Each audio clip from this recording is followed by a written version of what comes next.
मोहे हैं शुभ कर्मन ते कबहू न डरूं, ना डरूं और सो जब जाए लरूं, निश्चय कर अपनी जीत करूं।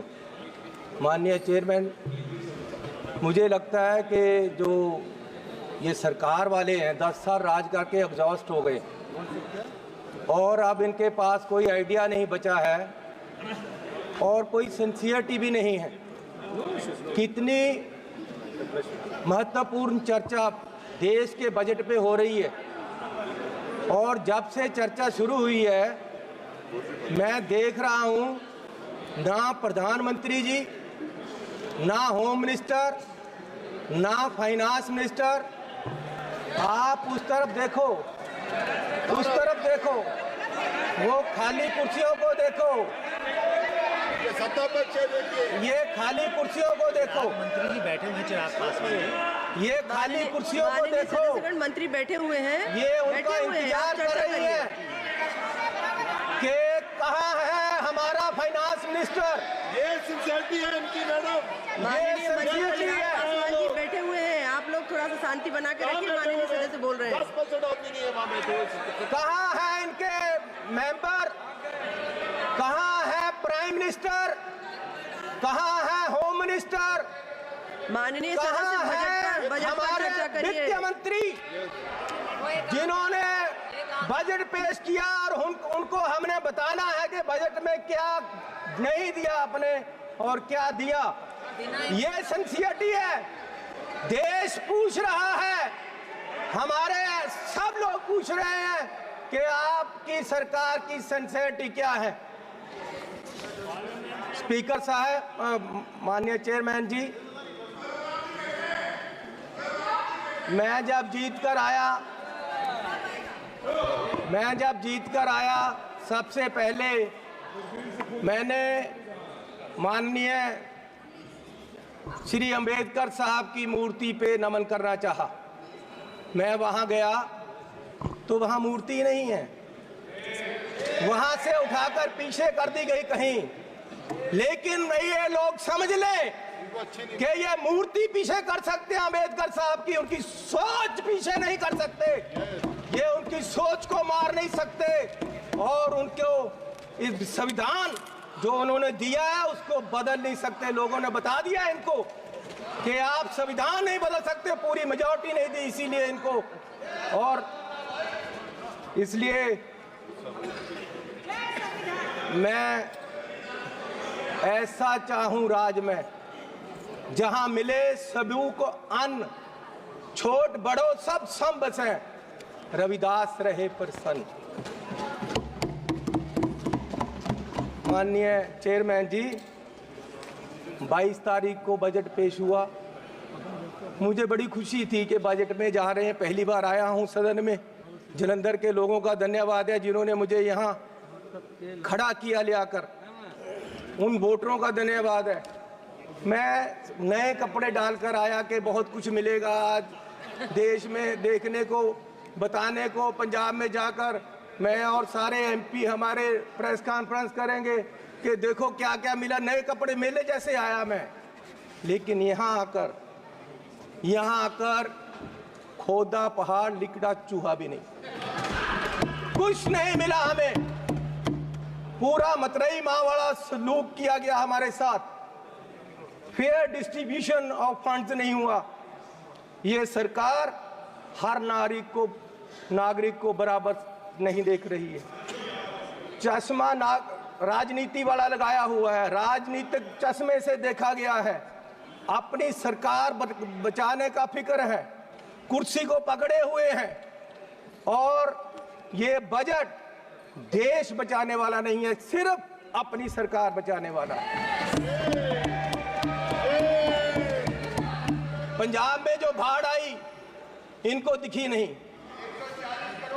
गरीब लोग जो मनरेगा में काम करते हैं, जिनको कांग्रेस की सरकार, मनमोहन सिंह जी सरकार ने गारंटी दी थी 100 दिन की, ये 100 से 101 भी नहीं कर सके, 200 नहीं कर सके। ये उनकी 400 दिहाड़ी, उनका जो वेज है वो बढ़ा नहीं सके। गरीब की कोई सुनवाई नहीं। इस बजट में पंजाब के लिए कुछ नहीं दिया गया। जलंधर इंडस्ट्री पंजाब की डूब रही है, जलंधर में लेदर इंडस्ट्री है, जलंधर में स्पोर्ट्स इंडस्ट्री है, वो डूब रही है। कुछ उसके लिए नहीं किया, हेल्थ के लिए कोई हॉस्पिटल नहीं दिया। स्मार्ट सिटी जलंधर डिक्लेयर किया हुआ है, वहाँ पानी गंदा आ रहा है, सड़कें खराब हैं, रेलवेज अंडरब्रिज की बात नहीं की। नशा, अभी राजा वड़िंग जी ने बोला नशा इतना फैल गया पंजाब में, लेकिन सुनवाई कोई नहीं। आदमपुर एयरपोर्ट का इन्होंने कहा था नाम, माननीय प्रधानमंत्री जी ने कहा था कि उसका नाम गुरु रविदास जी के नाम से रखेंगे, लेकिन आज तक नहीं। मैं वो भी मांग करता हूँ। बहुत शोर सुनते थे पहलू में दिल का, जब चीरा तो एक कतराए खून ना निकला। माननीय चेयरमैन जी, 24-25 के जो बजट में एस्टीमेट दिए गए हैं, उसमें 32 लाख करोड़ रुपए की आमदन दिखाई गई है और 48 लाख करोड़ रुपए का खर्चा दिखाया गया है। 16 लाख करोड़ का घाटा है आमदन और खर्च में। जिस घर का 16 लाख करोड़ का घाटा होगा एक साल में, उसकी बर्बादी तय है और ये बीजेपी वाले तय कर रहे हैं। और मैं 14 लाख करोड़ इस साल कर्जा लेने की बात की गई है, 14 लाख करोड़। अगर ऐसे हर साल कर्जा लेंगे, देश कहां जाएगा? आज देश में फाइनेंशियल इमरजेंसी वाले हालात पैदा हो रहे हैं और बीजेपी ये हालात पैदा करने के लिए जिम्मेवार है। और ये कहते हैं कि जी हर रोज इमरजेंसी की बात करते हैं कि इमरजेंसी, लेकिन जो देश में आज अनडिक्लेयर्ड इमरजेंसी है उसका क्या है? इमरजेंसी ये भी है कि एक मशहूर नौजवान जो एक मशहूर सिंगर था, उसको गोलियों मार के मार दिया गया। आज तक सिद्धू मूसेवाला, उसके परिवार को इंसाफ नहीं मिला, वो दर दर भटक रहे हैं। ये भी इमरजेंसी है। इमरजेंसी ये भी है कि 20 लाख लोगों द्वारा पंजाब में मेंबर पार्लियामेंट चुना गया और वो एनएस से लगाकर अंदर रखा हुआ है। फ्रीडम ऑफ स्पीच, उसकी कंस्टिट्यूएंसी के लोगों की बात यहां नहीं रख पा रहे, ये भी इमरजेंसी है।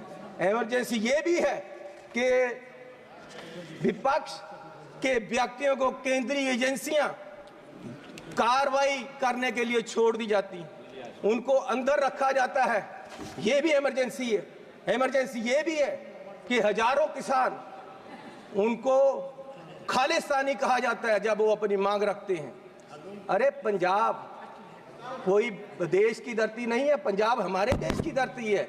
हरियाणा में नेशनल हाईवे को पक्का जाम कर दिया है और किसान यहां तक नहीं आ पा रहे, उनको मिला नहीं जा रहा, ये भी इमरजेंसी है। इमरजेंसी ये भी है,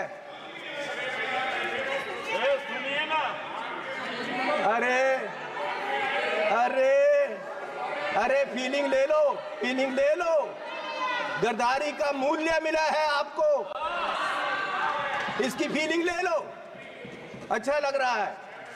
इमरजेंसी ये भी है कि देश का एक राज्य मणिपुर पिछले 1.5 साल से जल रहा है और उसको अपने हाल पे छोड़ दिया गया है। इमरजेंसी ये भी है। इमरजेंसी ये भी है कि हाथरस यूपी में एक दलित लड़की को आधी रात में जबरन अंतिम संस्कार किया गया। इमरजेंसी ये भी है कि मध्य प्रदेश में दलित व्यक्ति को के सिर पर, मुंह पर पेशाब कर दिया गया। इमरजेंसी ये भी है। इमरजेंसी ये भी है कि अपनी इज्जत के लिए धरना दे रही महिलाओं, पहलवानों को प्रदर्शन में प्रोपोगंडा बताया गया। इमरजेंसी ये भी है। इमरजेंसी ये भी है कि कोई पत्रकार सवाल करे तो उसको जेल में डाल दिया जाता है। इमरजेंसी ये भी है। इमरजेंसी ये भी है कि अपनी शिक्षा के लिए उतरे छात्रों को देश द्रोही बताया गया। इमरजेंसी ये भी। किस इमरजेंसी की बात कर रहे हैं? सुन लो भैया, सुन लो, सुन लो। माननीय चेयरमैन जी, मैं पंजाब के एक गरीब परिवार से आता हूँ। मैं जब पैदा हुआ तो मेरी पढ़ाई सारी सरकार ने की। आज तक मैं यहाँ खड़ा हूँ तो ये कांग्रेस सरकार की रिजर्वेशन पॉलिसी और अंबेडकर साहब का दिया हुआ संविधान और जो हमें स्कॉलरशिप मिलता रहा, कांग्रेस पार्टी ने गरीबों को, बच्चों को जो स्कॉलरशिप दिया, उससे पढ़कर मैंने पीएचडी तक की पढ़ाई की है और ये देन कांग्रेस पार्टी की है। और जब बीजेपी सरकार 2014 में आई, सबसे पहले इन्होंने जो सबसे बुरा काम किया वो किया, स्कॉलरशिप में जो केंद्र का 90% हिस्सा था उसको 60-40 की रेशो पे ले आए और दलितों के पेट पे लात मारी सरकार ने। और आज भी फर्स्ट क्लास से लेकर 8th क्लास तक के स्कॉलरशिप जो गरीब लोगों के बच्चों को मिलते थे वो बंद कर दिए गए हैं इस सरकार द्वारा। ये दलितों के पेट पर लात मार रहे हैं। और मिनॉरिटी के भी फर्स्ट क्लास से 8th क्लास तक के स्कॉलरशिप इस सरकार के द्वारा बंद कर दिए गए। जब ये सरकार बनी 2014 में तो प्रधानमंत्री जी ने 2 मापदंड देश के सामने देश की इकोनॉमी को देखने के लिए रखे। एक रखा डॉलर की कीमत, दूसरा रखा पेट्रोल और डीजल की कीमत। और मैं आपको माननीय चेयरमैन जी ये बताना चाहता हूं कि पिछले 10 साल में डॉलर की कीमत 25 रुपए बढ़ गई है 10 साल में। और हमारे माननीय प्रधानमंत्री मनमोहन सिंह जी और कांग्रेस की सरकार में ये सिर्फ 13 रुपए बढ़ी थी, डबल बढ़ी है इस सरकार में। और मोदी जी उस समय बोले थे 14 में जब सरकार बनी नहीं थी, डॉलर की कीमत ज़्यादा होने से जो रुपया गिरा उसके बारे में मोदी जी ने उस समय बोला था क्या कारण है कि देश का रुपया पतला होता जा रहा है, ये जवाब देना होगा आपको। देश जवाब मांग रहा है, समझ नहीं आ रहा प्रधानमंत्री जी गिर रहे हैं या रुपया गिर रहा है। कभी कभी तो लगता है कि रुपए की और सरकार के बीच कंपटीशन चल रहा है कि सरकार ज्यादा गिर रही है या रुपया ज्यादा गिर रहा है। और मोदी जी ने कहा था जिस देश का रुपया कमजोर होता है उस देश की सरकार कमजोर होती है, उस देश का प्रधानमंत्री कमजोर होता है। मैं आज कहता हूं कि आज देश का रुपया कमजोर हो रहा है, आज देश की इकोनॉमी डूब रही है। क्या देश का रुपया कमजोर हो रहा है या प्रधानमंत्री जी कमजोर हो गए हैं या देश की सरकार कमजोर हो रही है?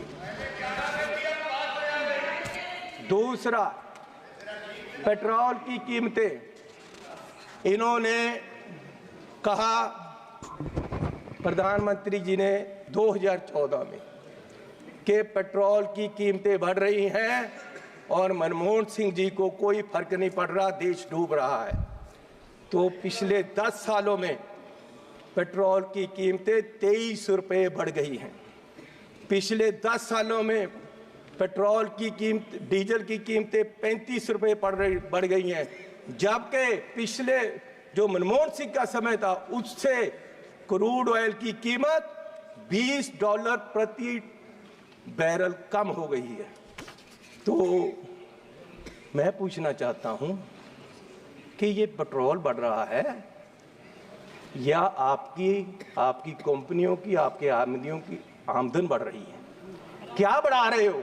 किसको दे रहे हो देश का पैसा? कहां जा रहा है पैसा? गरीब लूटा जा रहा है। माननीय चेयरमैन जी, आप गाड़ी फुल कराने जाओ, 50 लीटर तेल डलवाओ, 2000 रुपया सरकार को चला जाता है। 4 रुपये प्रति किलोमीटर हर व्यक्ति देश का गरीब सरकार को देता है चलने का, 1 किलोमीटर चलो 4 पे सरकार को गए, और सरकार 14 लाख करोड़ के घाटे में बैठी है, और फिर ये कहते हैं जी बजट में बहुत कुछ मिला। मैं एक एयरपोर्ट पे गया माननीय चेयरमैन जी, तो मुझे एक आदमी आया, उसने गुलदस्ता दिया, मेरा स्वागत किया, अभिनंदन है आपका। मैंने कहा भैया आप कौन हो, मेरा अभिनंदन क्यों कर रहे? बोले जी हम अडानी जी की तरफ से आपका स्वागत कर रहे। मैंने कहा भैया आप मेरा स्वागत क्यों कर रहे हो? बोले जी अब ये एयरपोर्ट हमारा है, अब हमें इसके मालिक है, 50 साल के लिए हमने ले लिया है। तो मैंने कहा यार चलो ठीक है आपने ले लिया, आपका धन्यवाद। मैं जहाज में चला गया, जहाज में गया, वहां फिर मुझे बुक्के मिला, वो कहते जी आपका स्वागत है हम कंपनी की तरफ से कर रहे। मैंने कहा यार इंडियन एयरलाइन का जहाज है, आप क्या कर रहे हो, आप कौन हो? बोले जी ये जहाज अब हमारी कंपनी का है, ये मोदी जी ने हमें बेच दिया है। तो मैं पूछना चाहता हूं कि क्या क्या बेचोगे, कितना बेचोगे देश को? मैं 7 एयरपोर्ट पे गया, जिनमें लखनऊ, अहमदाबाद, मैंगलोर, जयपुर, गुवाहाटी, त्रिवेंद्रम, मुंबई, ये 7 के 7 एयरपोर्ट अडानी जी की है। 50 साल के लिए उनको दे दिए गए हैं, उनका जो पुत्र है उसकी शादी में गिफ्ट कर दिए गए हैं, और हजारों करोड़ रुपए शादी पे लगा। मेरे लड़के की शादी गुरुद्वारा में हुई। सुनो सुनो सुनो माननीय चेयरमैन जी, मेरे लड़के की शादी गुरुद्वारे में हुई। आज तक पुलिस पूछ रही है कि लंगर में क्या क्या पका था, दाल कितनी लगी थी, और जो लंगर बनाने वाला उसको कितने पैसे दिए गए। आज तक 2 साल से पुलिस पूछ रही है मुझे, और इस शादी में हजारों करोड़ रुपया लगा है, और प्रधान जी बुके लेकर जा रहे हैं, प्रधानमंत्री जी, और उनका स्वागत कर रहे हैं। गरीब को लूटा जा रहा है, गरीब के पास खाने के लिए पैसा नहीं है, और प्रधानमंत्री जी वहां बुके लेकर हजारों करोड़ की शादी में जा रहे। कोई बात नहीं, क्या क्या बेचोगे? सारे एयरपोर्ट, जहाज बेच दिए। आप देश की संपत्ति के कस्टोडियन हो, मालिक नहीं हो। आप इसको बेचने की गलती मत करो, देश बर्बाद करने की मत करो। आप अपने आप को स्टेट्समैन बोलते हो, आप अपने आप को देश के बहुत बड़े खैर ख्वाह बोलते हो, और देश को बेच रहे हो। गरीब आदमी कहां जाएगा एक दिन? प्रधान सेवक जो हार समझकर पहना था गला अपना सजाने को, वो नाग बनकर बैठे हैं गला काट खाने को। माननीय चेयरमैन जी, ईस्ट इंडिया कंपनी आई, उन्होंने पहले व्यापार पे कब्जा किया, ईस्ट इंडिया कंपनी ने, और व्यापार के माध्यम से देश की सतह पे कब्जा कर लिया। इनमें और अंग्रेजों में कोई फर्क नहीं, सिर्फ कलर का फर्क है। ये भी पहले सतह पे काबज हुए, और फिर सतह के माध्यम से आज ये देश की राजनीति के माध्यम से पूरे देश के व्यापार पे अपने आदमियों का कब्जा करा रहे हैं। और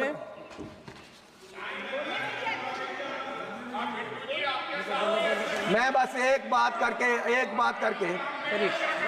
बोलिए माननीय चेयरमैन जी, कोई बात नहीं, बैठ जाओ जी, बैठ जाओ। बिट्टू जी, आपके पिताजी शहीद हुए थे, माननीय सदस्य, लेकिन मैं आपको कह दूं वो उस दिन नहीं मरे थे, वो उस दिन मरे जिस दिन आपने कांग्रेस को छोड़ा।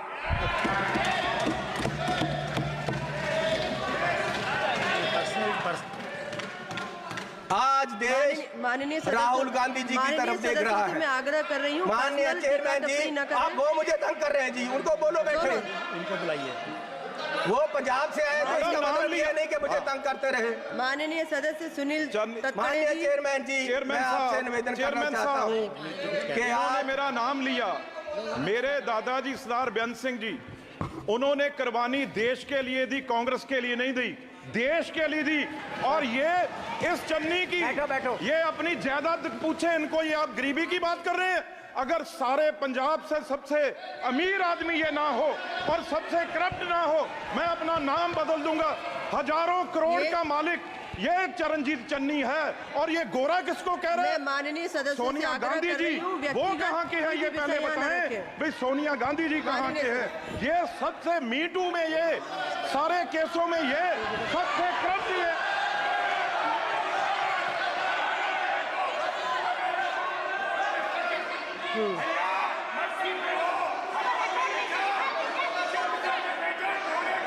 स्यानम करोगे? माननीय सदस्य अपनी बात कंप्लीट करें।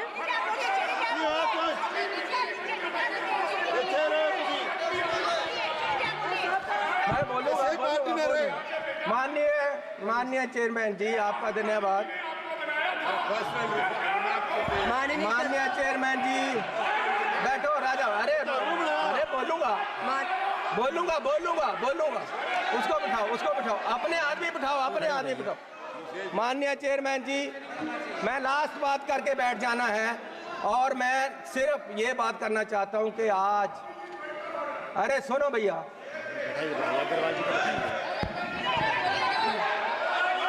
मैं बैठ जाओ सर, बैठ जाओ। माननीय सदस्य से आग्रह कर रही हूँ। बोलूंगा। माननीय chairman ji, madam, what is going on?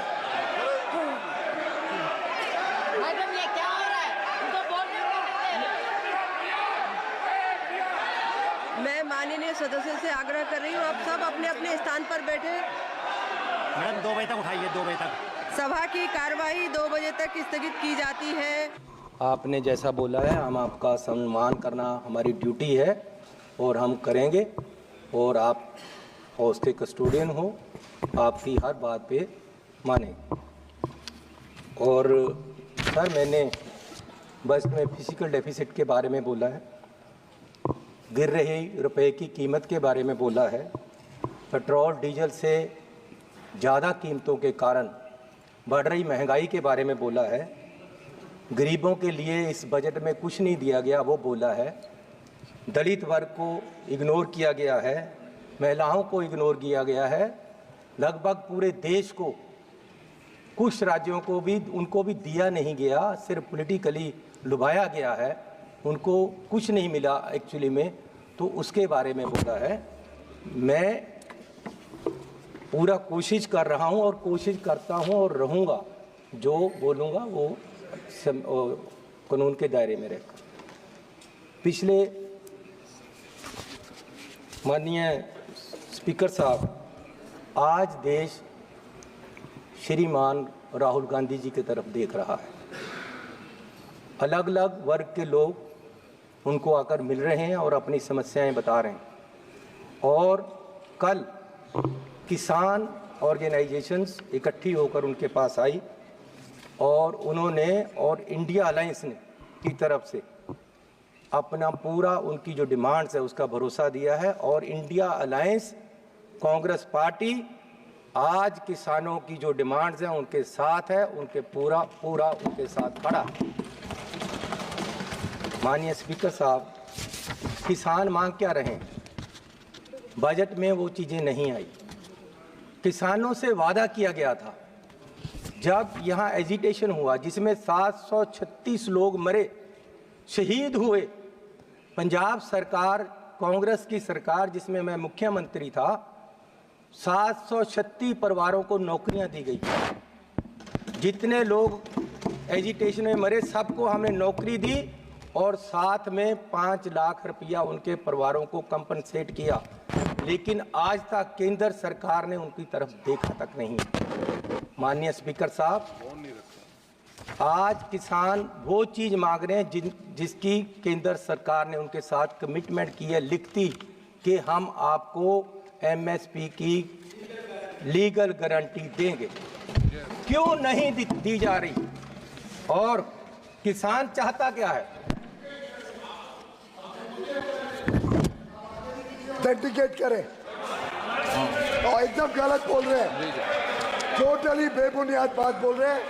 हवाई बातों के ऊपर चन्नी जी लोगों को भ्रमित करने की कोशिश कर रहे हैं। जब धरना उठाया आपने लिख के इसको दिया, ऑथेंटिकेट करना आवश्यक है। ये गलत बातें बोल के लोगों को गुमराह करना, ये चन्नी जी कांग्रेस और ये इंडिया अलायंस की रोज की इनकी कहानी है। लोगों को गलत बोल के लोगों को भ्रमित करना इन लोगों ने। और बेबुनियाद बातों के अलावा इनके पास और कुछ नहीं है। इनको तुरंत ऑथेंटिकेट करना चाहिए और माफी मांगनी चाहिए कि गलत बातें बोलकर, पूरी बेबुनियाद बातें बोलकर हमारे मेहनती किसानों को, हमारे अन्नदाताओं के साथ ये अन्याय कर रहे हैं। पहले ये बताएं। स्पीकर साहब, मेरा स्पीकर, कोई बात नहीं। स्पीकर साहब, अगर किसान, देश का किसान जो देश का अन्नदाता है, जिसने आजादी के बाद देश को अन्न से भरपूर किया है, अगर देश का अन्नदाता, सर आप बैठ जाइए प्लीज। अगर देश का अन्नदाता आज गरीबी की हालत में चाहता है कि उसका कर्ज माफ हो, तो उसमें क्या गलत मांग रहा है वो? क्यों उनका कर्जा माफ नहीं हो रहा? आप पूंजीपतियों का कर्जा लाखों करोड़ माफ करते हो, उनका 5-5, 10-10 लाख, 2-2 लाख आप कराया गरीब मजदूर और किसान का क्यों नहीं करते हो? मैं ये इनसे पूछना चाहता हूं, इसमें क्या आपत्ति है? और स्पीकर साहब, 4 अभी राहुल जी ने कहा था कि आप किसानों को खालिस्तानी कहते हो। मैं बताता हूं, 4 NSA लगाकर 4 किसानों को इसलिए अंदर कर दिया गया कि वो धरने पे बैठे थे। क्या ये खालिस्तानी कहने वाली बात नहीं है? और स्पीकर साहब,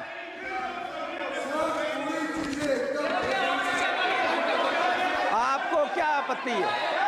आज माननीय सदस्य जो आप बोल रहे हैं उसका प्रमाण भी प्रस्तुत कर देना। साहब, मैं उनकी एक डिमांड और मैं ये बात करना चाहता हूं। इनका आरोप है, मैं इनका आरोप है कि स्पीकर साहब की वजह से, स्पीकर वो साहब, बात को ऑथेंटिकेट करें। किसान धरने के लिए, सर, किसान एजिटेशन के लिए बोल दिया उनको ऑथेंटिक करेंगे, स्पीकर साहब, बोल दिया उनको ऑथेंटिक करेंगे, बोल दिया उनको ऑथेंटिक करेंगे। यार चंदे ही क्यों दुख रहा है? आपको बोलने दो यार। इससे उनको गलत NSA लगाए, ये बोला है। स्पीकर इसको साहब, ऑथेंटिकेट करें, नहीं तो इनके ऊपर प्रिविलेज की कार्रवाई की जाए। किया तो बोलने नहीं दे रहे। स्पीकर साहब, आप जो तथ्य बोल रहे हैं सदन में बोल रहे हैं, साहब, मैं ये निवेदन करना चाहता हूँ भी करना कि किसान प्रधानमंत्री जी से मिलना चाहते हैं। संसदीय कार्य मंत्री सर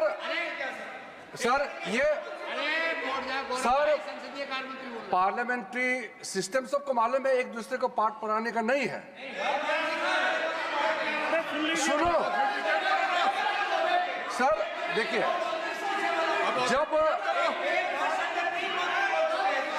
जब मेंबर बोल रहे हैं, जब एक मेंबर बात बोल रहे हैं और वो गलत अगर बात बोलता है, यहाँ सब एक मंत्री, कैबिनेट मिनिस्टर जो मंत्रालय को संभाला और संबंधित विषय को जानकारी रखता है, उन्होंने बोला कि अगर आपने एलिगेशन लगाया उसको ऑथेंटिकेट करना चाहिए, उसमें ये क्यों खड़े हो गए?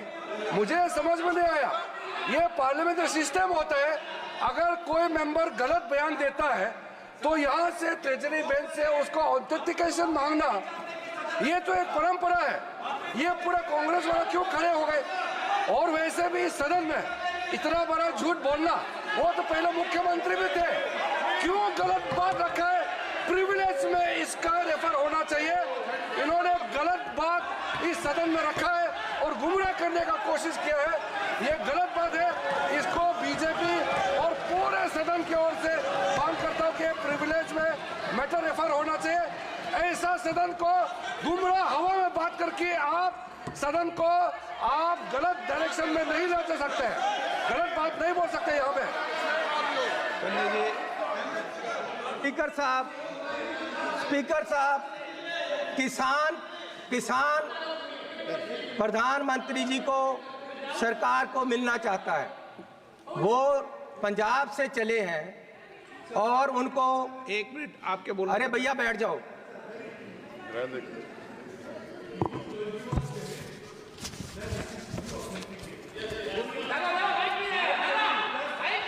सुनो ना।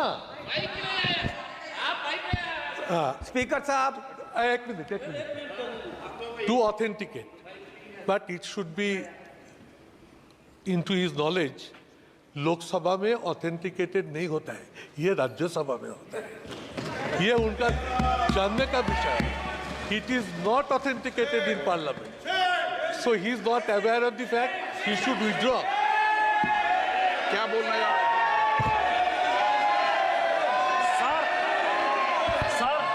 सुदीप दा बहुत सीनियर आदमी है, मैं उनका इज्जत करता हूं, लेकिन स्पीकर का डायरेक्शन 115 1 2 3 4 वो ये कहता है कि कोई मेंबर यदि गलत करता है तो या तो मंत्री या मेंबर उसको सुधार सकता है और स्पीकर उसको कह सकते हैं ऑथेंटिकेट करने के लिए। इसलिए इस रूल के बारे में सुदीप दा को पता होना चाहिए और वो ऑथेंटिकेट उनको करना है। ये रूल कहता है सर, और ये इस रूल के आधार पर उनको ऑथेंटिकेट करना है। सुदीप दा, सन्नी जी, स्पीकर साहब, स्पीकर साहब, सभी माननीय स्पीकर सदस्य, साहब, आपका बहुत समय हो गया, आपकी पार्टी का समय समाप्त हो जाएगा। उनका समय काटने के बाद बात कर रहा हूं, उनका सबका समय काटने के बाद बात कर रहा हूं। मुझे दिक्कत नहीं है, आपकी पार्टी का समय हो रहा है, आपके मेंबर का मौका नहीं मिलेगा। स्पीकर साहब, मेरे बोलिए। स्पीकर साहब, मेरे गुरु की वाणी है। मेरे गुरु की वाणी ये कहती है कि जे को बोले सच कूड़ा जल जावई। जो झूठा होता है उसको आग लग जाती है जब कोई सच बोलता है। मैं किसानों की बात कर रहा हूं, मैं मजदूर की बात कर रहा हूं, और ये लोग मुझे बोलने नहीं देते। क्या दुश्मनी है तुम्हारी किसानों के साथ? क्या दुश्मनी है तुम्हारी किसानों के साथ? मैं ये पूछना चाहता हूं। क्या बिगाड़ा आपका? स्पीकर साहब, किसान सरकार से मिलने के लिए दिल्ली के लिए आए। ये बजट का विषय नहीं है सर, बजट का विषय इसलिए है कि हमें कर्जा माफी चाहिए, उसके लिए मैं बोल रहा हूँ। सदन में चर्चा बजट पे बोल रहा हूँ कि कर्जा माफी चाहिए, और जो लोग यहाँ कोई किसे मिले नहीं मिले ये तो मेरी स्पीकर साहब, मैं ये कह रहा हूँ, मुझसे मिलना मैं ये नहीं कह रहा हूँ कि आप, मैं ये कह रहा हूँ कि हमारा रास्ता, क्या हम हिंदुस्तान में नहीं है पंजाबी के हरियाणा में पक्का बैरिकेड लगा दिया गया कंक्रीट का, और किसानों को दिल्ली तक नहीं आने दिया जा रहा है। और हरियाणा पुलिस ने किसान के गोली मारकर सामने से मारा है, आज तक कोई कार्रवाई नहीं हो रही है। मैं ये पूछना चाहता हूं कि किसान आपका दुश्मन क्यों है? स्पीकर साहब, ठीक है, अगर आप चाहते हो मैं ना बोलूं। नहीं, मैं नहीं चाहता, आप बजट पर बोलते रहे। जनरल डिबेट क्या बोल रहे हैं? चलो, ये है कि तुम्हें गैरों से कब फुर्सत, हम अपने गम से कब खाली। चलो, अब हो गया मिलना, ना तुम खाली ना हम खाली। सुनील टटकड़े देश सेवा बर मोहे हैं, शुभ कर्मन ते कब हूं ना डरूं और सो जब जाए लरूं, निश्चय कर अपनी जीत करूं। माननीय चेयरमैन, मुझे लगता है कि जो ये सरकार वाले हैं 10 साल राज करके एग्जॉस्ट हो गए, और अब इनके पास कोई आइडिया नहीं बचा है और कोई सिंसियरिटी भी नहीं है। कितनी महत्वपूर्ण चर्चा देश के बजट पे हो रही है, और जब से चर्चा शुरू हुई है मैं देख रहा हूं, ना प्रधानमंत्री जी, ना होम मिनिस्टर, ना फाइनेंस मिनिस्टर, आप उस तरफ देखो, वो खाली कुर्सियों को देखो, ये खाली कुर्सियों को देखो। मंत्री जी बैठे हुए चिराग पासवान, ये खाली कुर्सियों को देखो, मंत्री बैठे हुए हैं, ये उनका इंतजार कर रही है कि कहाँ है हमारा फाइनेंस मिनिस्टर। ये सिंसियरिटी है इनकी मैडम, माननीय मंत्री चिराग पासवान जी बैठे हुए हैं, आप लोग लोग थोड़ा सा शांति बना के रखिए, माननीय सदस्य बोल रहे हैं। 10% आदमी नहीं है वहाँ में। कहाँ है इनके मेंबर, कहाँ है प्राइम मिनिस्टर, कहाँ है होम मिनिस्टर, माननीय कहाँ सदस्य है बजट पर हमारे चर्चा करिए। वित्त मंत्री जिन्होंने बजट पेश किया और उनको हमने बताना है कि बजट में क्या नहीं दिया आपने और क्या दिया। ये सिंसियरिटी है। देश पूछ रहा है, हमारे सब लोग पूछ रहे हैं कि आपकी सरकार की सिंसियरिटी क्या है। स्पीकर साहब, माननीय चेयरमैन जी, मैं जब जीत कर आया सबसे पहले मैंने माननीय श्री अंबेडकर साहब की मूर्ति पे नमन करना चाहा। मैं वहां गया तो वहां मूर्ति नहीं है, वहां से उठाकर पीछे कर दी गई कहीं।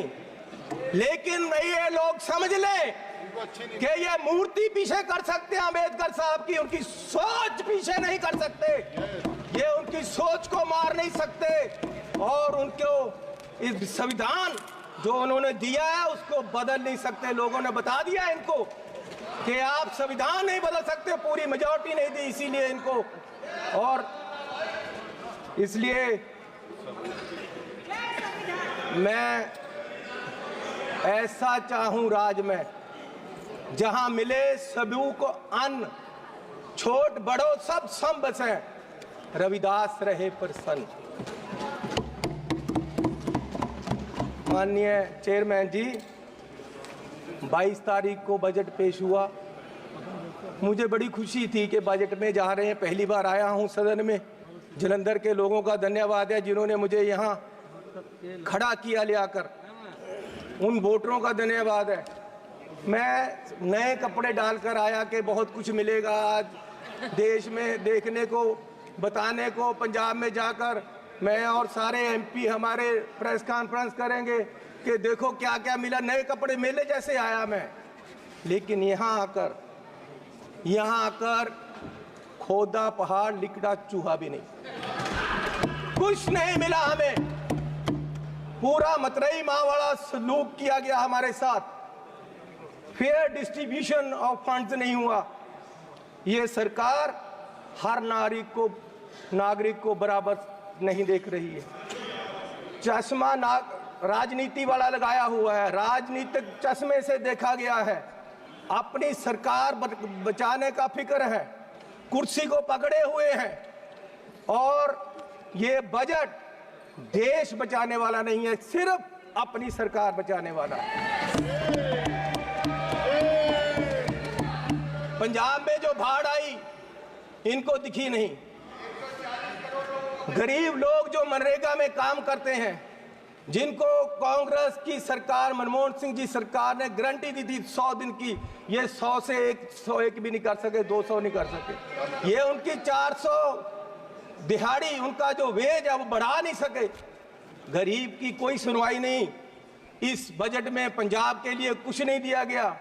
जलंधर इंडस्ट्री पंजाब की डूब रही है। जलंधर में लेदर इंडस्ट्री है, जलंधर में स्पोर्ट्स इंडस्ट्री है, वो डूब रही है। कुछ उसके लिए नहीं किया। हेल्थ के लिए कोई हॉस्पिटल नहीं दिया। स्मार्ट सिटी जलंधर डिक्लेयर किया हुआ है, वहाँ पानी गंदा आ रहा है, सड़कें खराब हैं। रेलवेज अंडरब्रिज की बात नहीं की। नशा, अभी राजा बड़िंग जी ने बोला नशा इतना फैल गया पंजाब में, लेकिन सुनवाई कोई नहीं। आदमपुर एयरपोर्ट का इन्होंने कहा था नाम, माननीय प्रधानमंत्री जी ने कहा था कि उसका नाम गुरु रविदास जी के नाम से रखेंगे, लेकिन आज तक नहीं। मैं वो भी मांग करता हूँ। बहुत शोर सुनते थे पहलू में दिल का, जब चीरा तो एक कतराए खून ना निकला।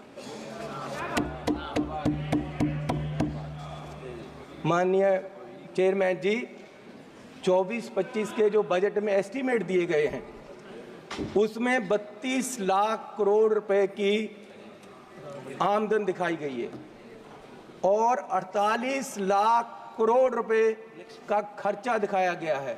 16 लाख करोड़ का घाटा है आमदन और खर्च में जिस घर का 16 लाख करोड़ का घाटा होगा एक साल में, उसकी बर्बादी तय है और ये बीजेपी वाले तय कर रहे हैं। और मैं 14 लाख करोड़ इस साल कर्जा लेने की बात की गई है, 14 लाख करोड़। अगर ऐसे हर साल कर्जा लेंगे देश कहां जाएगा? आज देश में फाइनेंशियल इमरजेंसी वाले हालात पैदा हो रहे हैं और बीजेपी ये हालात पैदा करने के लिए जिम्मेवार है और ये कहते हैं कि जी हर रोज इमरजेंसी की बात करते हैं कि इमरजेंसी, लेकिन जो देश में आज अनडिक्लेयर्ड इमरजेंसी है उसका क्या है? इमरजेंसी ये भी है कि एक मशहूर नौजवान जो एक मशहूर सिंगर था उसको गोलियों मार के मार दिया गया। आज तक सिद्धू मूसेवाला, उसके परिवार को इंसाफ नहीं मिला, वो दर दर भटक रहे हैं। ये भी इमरजेंसी, ये भी इमरजेंसी है। इमरजेंसी ये भी है कि 20 लाख लोगों द्वारा पंजाब में मेंबर पार्लियामेंट चुना गया और वो एनएस से लगाकर अंदर रखा हुआ है। फ्रीडम ऑफ स्पीच, उसकी कंस्टिट्यूएंसी के लोगों की बात यहां नहीं रख पा रहे, ये भी इमरजेंसी है। इमरजेंसी ये भी है कि विपक्ष के व्यक्तियों को केंद्रीय एजेंसियां कार्रवाई करने के लिए छोड़ दी जाती, उनको अंदर रखा जाता है, ये भी इमरजेंसी है। इमरजेंसी ये भी है कि हजारों किसान, उनको खालिस्तानी कहा जाता है जब वो अपनी मांग रखते हैं। अरे पंजाब कोई देश की धरती नहीं है, पंजाब हमारे देश की धरती है। हरियाणा में नेशनल हाईवे को पक्का जाम कर दिया है और किसान यहां तक नहीं आ पा रहे, उनको मिला नहीं जा रहा, ये भी इमरजेंसी है। इमरजेंसी ये भी है,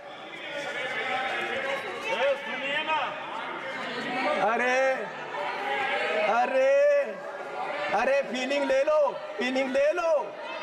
गद्दारी का मूल्य मिला है आपको, इसकी फीलिंग ले लो, अच्छा लग रहा है। इमरजेंसी ये भी है कि देश का एक राज्य मणिपुर पिछले 1.5 साल से जल रहा है और उसको अपने हाल पे छोड़ दिया गया है। इमरजेंसी ये भी है। इमरजेंसी ये भी है कि हाथरस यूपी में एक दलित लड़की को आधी रात में जबरन अंतिम संस्कार किया गया। इमरजेंसी ये भी है कि मध्य प्रदेश में दलित व्यक्ति को के सिर पर मुंह पर पेशाब कर दिया गया। इमरजेंसी ये भी है। इमरजेंसी ये भी है कि अपनी इज्जत के लिए धरना दे रही महिलाओं पहलवानों को प्रदर्शन में प्रोपोगंडा बताया गया। इमरजेंसी ये भी है। इमरजेंसी ये भी है कि कोई पत्रकार सवाल करे तो उसको जेल में डाल दिया जाता है। इमरजेंसी ये भी है। इमरजेंसी ये भी है कि अपनी शिक्षा के लिए उतरे छात्रों को देश द्रोही बताया गया। इमरजेंसी ये भी। किस इमरजेंसी की बात कर रहे हैं? सुन लो भैया, सुन लो, सुन लो। माननीय चेयरमैन जी, मैं पंजाब के एक गरीब परिवार से आता हूँ। मैं जब पैदा हुआ तो मेरी पढ़ाई सारी सरकार ने की, आज तक मैं यहाँ खड़ा हूँ तो ये कांग्रेस सरकार की रिजर्वेशन पॉलिसी और अंबेडकर साहब का दिया हुआ संविधान और जो हमें स्कॉलरशिप मिलता रहा, कांग्रेस पार्टी ने गरीबों को, बच्चों को जो स्कॉलरशिप दिया, उससे पढ़कर मैंने पीएचडी तक की पढ़ाई की है और ये देन कांग्रेस पार्टी की है। और जब बीजेपी सरकार 2014 में आई, सबसे पहले इन्होंने जो सबसे बुरा काम किया वो किया, स्कॉलरशिप में जो केंद्र का 90% हिस्सा था उसको 60-40 की रेशो पे ले आए और दलितों के पेट पे लात मारी सरकार ने। और आज भी फर्स्ट क्लास से लेकर 8th क्लास तक के स्कॉलरशिप जो गरीब लोगों के बच्चों को मिलते थे, वो बंद कर दिए गए हैं इस सरकार द्वारा। ये दलितों के पेट पर लात मार रहे हैं और मिनॉरिटी के भी फर्स्ट क्लास से 8th क्लास तक के स्कॉलरशिप इस सरकार के द्वारा बंद कर दिए गए।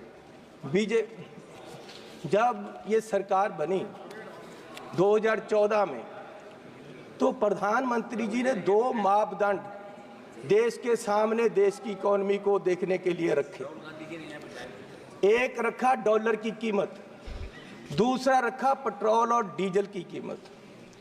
और मैं आपको माननीय चेयरमैन जी ये बताना चाहता हूं कि पिछले 10 साल में डॉलर की कीमत 25 रुपए बढ़ गई है 10 साल में। और हमारे माननीय प्रधानमंत्री मनमोहन सिंह जी और कांग्रेस की सरकार में ये सिर्फ 13 रुपए बढ़ी थी, डबल बढ़ी है इस सरकार में। और मोदी जी उस समय बोले थे 14 में जब सरकार बनी नहीं थी, डॉलर की कीमत ज़्यादा होने से जो रुपया गिरा उसके बारे में मोदी जी ने उस समय बोला था क्या कारण है कि देश का रुपया पतला होता जा रहा है। ये जवाब देना होगा आपको, देश जवाब मांग रहा है, समझ नहीं आ रहा प्रधानमंत्री जी गिर रहे हैं या रुपया गिर रहा है। कभी कभी तो लगता है कि रुपए की और सरकार के बीच कंपटीशन चल रहा है कि सरकार ज्यादा गिर रही है या रुपया ज्यादा गिर रहा है। और मोदी जी ने कहा था जिस देश का रुपया कमजोर होता है उस देश की सरकार कमजोर होती है, उस देश का प्रधानमंत्री कमजोर होता है। मैं आज कहता हूं कि आज देश का रुपया कमजोर हो रहा है, आज देश की इकोनॉमी डूब रही है। क्या देश का रुपया कमजोर हो रहा है या प्रधानमंत्री जी कमजोर हो गए हैं या देश की सरकार कमजोर हो रही है? दूसरा, पेट्रोल की कीमतें इन्होंने कहा, प्रधानमंत्री जी ने 2014 में कि पेट्रोल की कीमतें बढ़ रही हैं और मनमोहन सिंह जी को कोई फर्क नहीं पड़ रहा, देश डूब रहा है। तो पिछले 10 सालों में पेट्रोल की कीमतें 23 रुपये बढ़ गई हैं। पिछले 10 सालों में पेट्रोल की कीमत, डीजल की कीमतें 35 रुपये बढ़ गई हैं, जबकि पिछले जो मनमोहन सिंह का समय था उससे क्रूड ऑयल की कीमत $20 प्रति बैरल कम हो गई है। तो मैं पूछना चाहता हूं कि ये पेट्रोल बढ़ रहा है या आपकी कंपनियों की, आपके आमदनियों की आमदन बढ़ रही है? क्या बढ़ा रहे हो? किसको दे रहे हो देश का पैसा? कहां जा रहा है पैसा? गरीब लूटा जा रहा है। माननीय चेयरमैन जी, आप गाड़ी फुल कराने जाओ, 50 लीटर तेल डलवाओ, 2000 रुपया सरकार को चला जाता है। 4 रुपये प्रति किलोमीटर हर व्यक्ति देश का गरीब सरकार को देता है चलने का। 1 किलोमीटर चलो 4 रुपये सरकार को गए और सरकार 14 लाख करोड़ के घाटे में बैठी है और फिर ये कहते हैं जी बजट में बहुत कुछ मिला। मैं एक एयरपोर्ट पे गया माननीय चेयरमैन जी, तो मुझे एक आदमी आया, उसने गुलदस्ता दिया, मेरा स्वागत किया, अभिनंदन है आपका। मैंने कहा भैया आप कौन हो, मेरा अभिनंदन क्यों कर रहे? बोले जी हम अडानी जी की तरफ से आपका स्वागत कर रहे। मैंने कहा भैया आप मेरा स्वागत क्यों कर रहे हो? बोले जी अब ये एयरपोर्ट हमारा है, अब हमें इसके मालिक है, 50 साल के लिए हमने ले लिया है। तो मैंने कहा यार चलो ठीक है आपने ले लिया, आपका धन्यवाद। मैं जहाज में चला गया, जहाज में गया, वहां फिर मुझे बुक्के मिला। वो कहते जी आपका स्वागत है, हम कंपनी की तरफ से कर रहे। मैंने कहा यार इंडियन एयरलाइन का जहाज है, आप क्या कर रहे हो, आप कौन हो? बोले जी ये जहाज अब हमारी कंपनी का है, ये मोदी जी ने हमें बेच दिया है। तो मैं पूछना चाहता हूं कि क्या क्या बेचोगे, कितना बेचोगे देश को। मैं 7 एयरपोर्ट पे गया, जिनमें लखनऊ, अहमदाबाद, मैंगलोर, जयपुर, गुवाहाटी, त्रिवेंद्रम, मुंबई, ये 7 के 7 एयरपोर्ट अडानी जी की है। 50 साल के लिए उनको दे दिए गए हैं। उनका जो पुत्र है उसकी शादी में गिफ्ट कर दिए गए हैं और हजारों करोड़ रुपए शादी पे लगा। मेरे लड़के की शादी गुरुद्वारा में हुई। सुनो सुनो सुनो, माननीय चेयरमैन जी, मेरे लड़के की शादी गुरुद्वारे में हुई। आज तक पुलिस पूछ रही है कि लंगर में क्या क्या पका था, दाल कितनी लगी थी और जो लंगर बनाने वाला उसको कितने पैसे दिए गए। आज तक 2 साल से पुलिस पूछ रही है मुझे, और इस शादी में हजारों करोड़ रुपया लगा है और प्रधान जी बुके लेकर जा रहे हैं, प्रधानमंत्री जी, और उनका स्वागत कर रहे हैं। गरीब को लूटा जा रहा है, गरीब के पास खाने के लिए पैसा नहीं है और प्रधानमंत्री जी वहां बुके लेकर हजारों करोड़ की शादी में जा रहे। कोई बात नहीं, क्या क्या बेचोगे, सारे एयरपोर्ट, जहाज बेच दिए। आप देश की संपत्ति के कस्टोडियन हो, मालिक नहीं हो। आप इसको बेचने की गलती मत करो, देश बर्बाद करने की मत करो। आप अपने आप को स्टेट्समैन बोलते हो, आप अपने आप को देश के बहुत बड़े खैर ख्वाह बोलते हो और देश को बेच रहे हो। गरीब आदमी कहां जाएगा एक दिन। प्रधान सेवक जो हार समझकर पहना था, गला अपना सजाने को, वो नाग बनकर बैठे हैं गला काट खाने को। माननीय चेयरमैन जी, ईस्ट इंडिया कंपनी आई, उन्होंने पहले व्यापार पे कब्जा किया, ईस्ट इंडिया कंपनी ने, और व्यापार के माध्यम से देश की सतह पे कब्जा कर लिया। इनमें और अंग्रेजों में कोई फर्क नहीं, सिर्फ कलर का फर्क है। ये भी पहले सतह पे काबज हुए और फिर सतह के माध्यम से आज ये देश की राजनीति के माध्यम से पूरे देश के व्यापार पे अपने आदमियों का कब्जा करा रहे हैं। और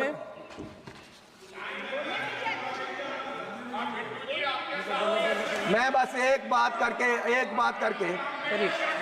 बोलिए माननीय चेयरमैन जी,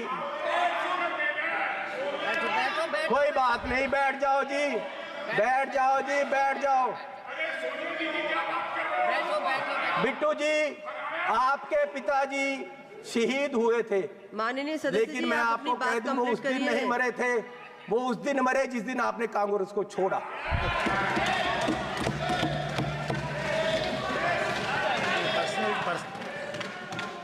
आज देश माननीय राहुल गांधी जी की तरफ देख रहा है। मैं आग्रह कर रही हूँ, माननीय चेयरमैन जी, आप वो मुझे तंग कर रहे हैं जी, उनको बोलो बैठे, उनको बुलाइए। वो पंजाब से आए थे, इसका मतलब ये नहीं कि मुझे तंग करते रहे। माननीय सदस्य सुनील माननीय चेयरमैन जी, मैं आपसे निवेदन करना चाहता हूँ कि आपने मेरा नाम लिया। मेरे दादाजी सरदार बेअंत सिंह जी, उन्होंने कुर्बानी देश के लिए दी, कांग्रेस के लिए नहीं दी, देश के लिए दी। और ये इस चन्नी की बैठो। ये अपनी जायदाद पूछे इनको, ये आप गरीबी की बात कर रहे हैं। अगर सारे पंजाब से सबसे अमीर आदमी ये ना हो और सबसे करप्ट ना हो, मैं अपना नाम बदल दूंगा। हजारों करोड़ का मालिक ये चरणजीत चन्नी है। और ये गोरा किसको कह रहे हैं? माननीय सदस्य सोनिया गांधी जी, वो कहाँ के हैं ये पहले बताएं भाई। सोनिया गांधी जी कहाँ के हैं? ये सबसे मीटू में, ये सारे केसों में ये सबसे करप्ट है।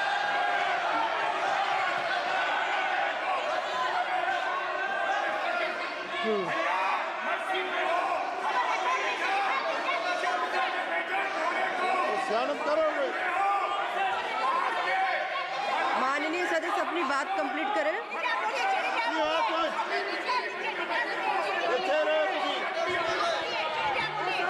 मैं बोलूंगा। माननीय चेयरमैन जी, आपका धन्यवाद। माननीय चेयरमैन जी, बैठो राजा। अरे बोलूंगा बोलूंगा बोलूंगा बोलूंगा उसको बिठाओ अपने आदमी बिठाओ माननीय चेयरमैन जी, मैं लास्ट बात करके बैठ जाना है और मैं सिर्फ ये बात करना चाहता हूं कि आज, अरे सुनो भैया,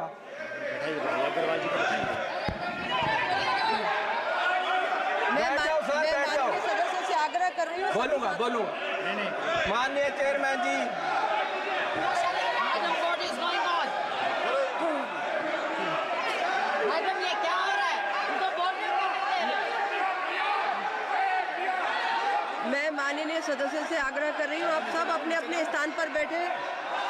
मैडम 2 बजे तक उठाइए, 2 बजे तक सभा की कार्यवाही 2 बजे तक स्थगित की जाती है।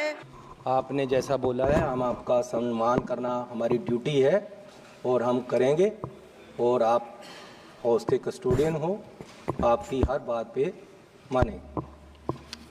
और सर, मैंने बजट में फिजिकल डेफिसिट के बारे में बोला है, गिर रही रुपए की कीमत के बारे में बोला है, पेट्रोल डीजल से ज़्यादा कीमतों के कारण बढ़ रही महंगाई के बारे में बोला है, गरीबों के लिए इस बजट में कुछ नहीं दिया गया वो बोला है, दलित वर्ग को इग्नोर किया गया है, महिलाओं को इग्नोर किया गया है, लगभग पूरे देश को, कुछ राज्यों को भी उनको भी दिया नहीं गया, सिर्फ पॉलिटिकली लुभाया गया है, उनको कुछ नहीं मिला एक्चुअली में, तो उसके बारे में बोला है। मैं पूरा कोशिश कर रहा हूं और कोशिश करता हूं और रहूंगा, जो बोलूंगा वो कानून के दायरे में रहकर। पिछले माननीय स्पीकर साहब, आज देश श्रीमान राहुल गांधी जी की तरफ देख रहा है। अलग अलग वर्ग के लोग उनको आकर मिल रहे हैं और अपनी समस्याएं बता रहे हैं, और कल किसान ऑर्गेनाइजेशंस इकट्ठी होकर उनके पास आई और उन्होंने और इंडिया अलायंस ने की तरफ से अपना पूरा उनकी जो डिमांड्स है उसका भरोसा दिया है, और इंडिया अलायंस कांग्रेस पार्टी आज किसानों की जो डिमांड्स हैं उनके साथ है, उनके पूरा उनके साथ खड़ा। माननीय स्पीकर साहब, किसान मांग क्या रहे हैं? बजट में वो चीज़ें नहीं आई।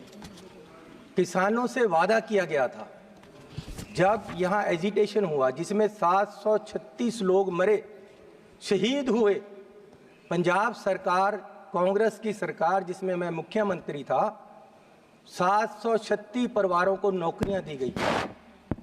जितने लोग एजिटेशन में मरे सबको हमने नौकरी दी और साथ में 5 लाख रुपया उनके परिवारों को कंपनसेट किया, लेकिन आज तक केंद्र सरकार ने उनकी तरफ देखा तक नहीं। माननीय स्पीकर साहब, आज किसान वो चीज़ मांग रहे हैं जिसकी केंद्र सरकार ने उनके साथ कमिटमेंट की है लिखती, कि हम आपको एमएसपी की लीगल गारंटी देंगे। क्यों नहीं दी जा रही?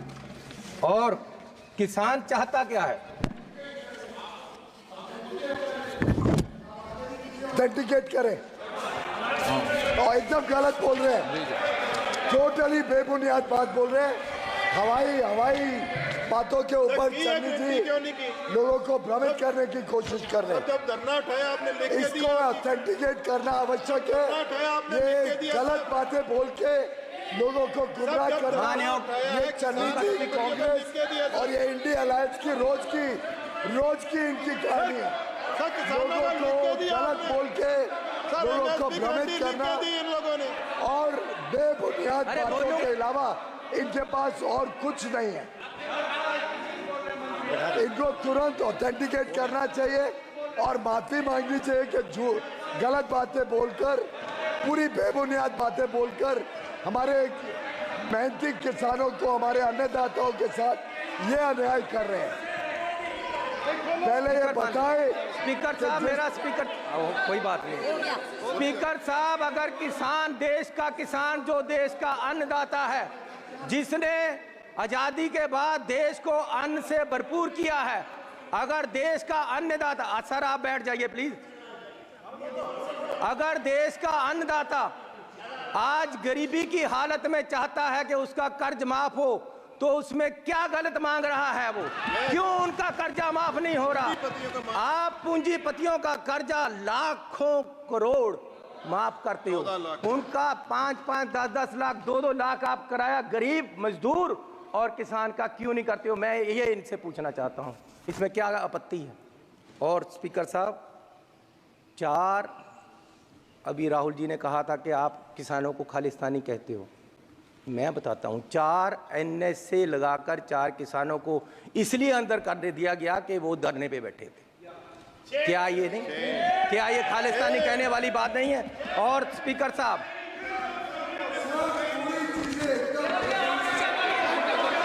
आपको क्या आपत्ति है?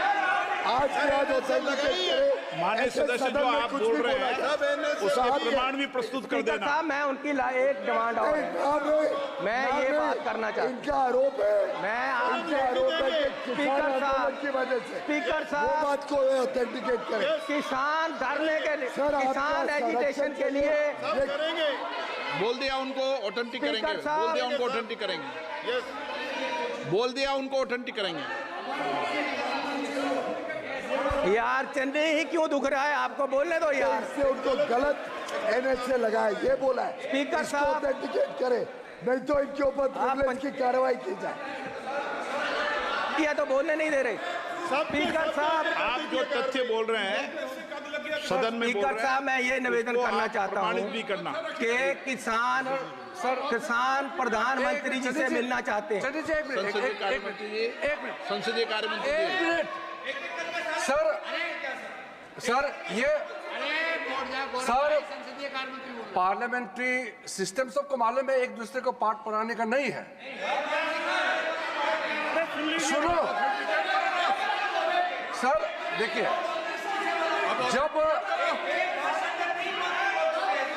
जब मेंबर बोल रहे हैं, जब एक मेंबर बात बोल रहे हैं और वो गलत अगर बात बोलता है, यहाँ सब एक मंत्री कैबिनेट मिनिस्टर जो मंत्रालय को संभाला और संबंधित विषय को जानकारी रखता है, उन्होंने बोला कि अगर आपने एलिगेशन लगाया उसको ऑथेंटिकेट करना चाहिए, उसमें ये क्यों खड़े हो गए?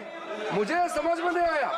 ये पार्लियामेंट्री सिस्टम होता है, अगर कोई मेंबर गलत बयान देता है तो यहाँ से ट्रेजरी बेंच से उसको ऑथेंटिकेशन मांगना, ये तो एक परंपरा है।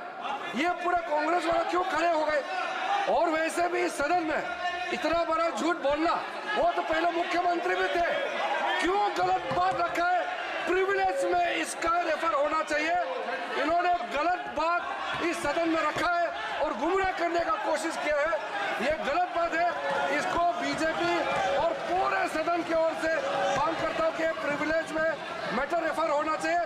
ऐसा सदन को गुमराह हवा में बात करके आप सदन को आप गलत डायरेक्शन में नहीं ले जा सकते हैं, गलत बात नहीं बोल सकते यहाँ पे। स्पीकर साहब, किसान प्रधानमंत्री जी को, सरकार को मिलना चाहता है। वो पंजाब से चले हैं और उनको 1 मिनट आपके बोल। अरे भैया बैठ जाओ।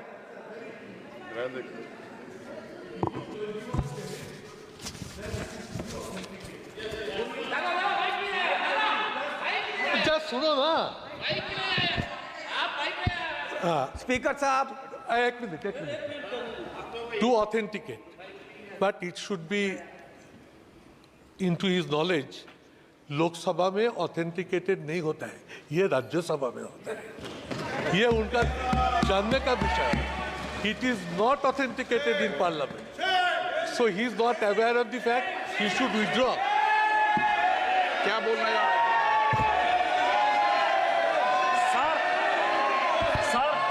सुदीप दा बहुत सीनियर आदमी है, मैं उनका इज्जत करता हूं, लेकिन स्पीकर का डायरेक्शन 115(1)(2)(3)(4) वो ये कहता है कि कोई मेंबर यदि गलत करता है तो या तो मंत्री या मेंबर उसको सुधार सकता है और स्पीकर उसको कह सकते हैं ऑथेंटिकेट करने के लिए। इसलिए इस रूल के बारे में सुदीप दा को पता होना चाहिए और वो ऑथेंटिकेट उनको करना है। ये रूल का तहत है और इस रूल के आधार पर उनको ऑथेंटिकेट करना है। सुदीप दा, सन्नी जी स्पीकर साहब, स्पीकर साहब, अध्यक्ष महोदय, सभी माननीय स्पीकर सदस्य, साहब, आपका बहुत समय हो गया, आपकी पार्टी का समय समाप्त हो जाएगा। उनका समय काटने के बाद बात कर रहा हूँ, उनका सबका समय काटने के बाद बात कर रहा हूँ। मुझे दिक्कत नहीं है, आपकी पार्टी का समय हो रहा है, फिर आपके मेंबर का मौका नहीं मिलेगा। स्पीकर साहब, मेरे बोलिए। स्पीकर साहब, मेरे गुरु की वाणी है, मेरे गुरु की वाणी ये कहती है कि जे को बोले सच कूड़ा जल जावे, जो झूठा होता है उसको आग लग जाती है जब कोई सच बोलता है। मैं किसानों की बात कर रहा हूं, मैं मजदूर की बात कर रहा हूं, और ये लोग मुझे बोलने नहीं देते। क्या दुश्मनी है तुम्हारी किसानों के साथ? क्या दुश्मनी है तुम्हारी किसानों के साथ? मैं ये पूछना चाहता हूं। क्या बिगाड़ा आपका? स्पीकर साहब, किसान सरकार से मिलने के लिए दिल्ली के लिए आए।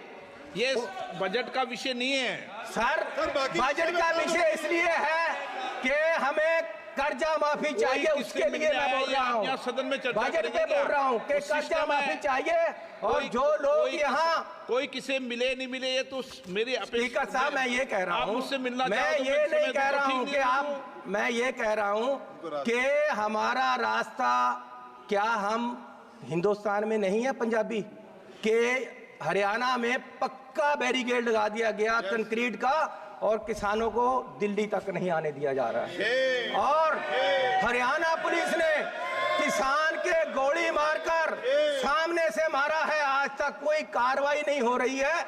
मैं ये पूछना चाहता हूं कि किसान आपका दुश्मन क्यों है?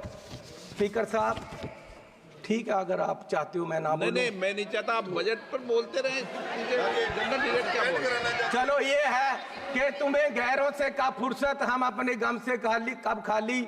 चलो अब हो गया मिलना, ना तुम खाली ना हम खाली।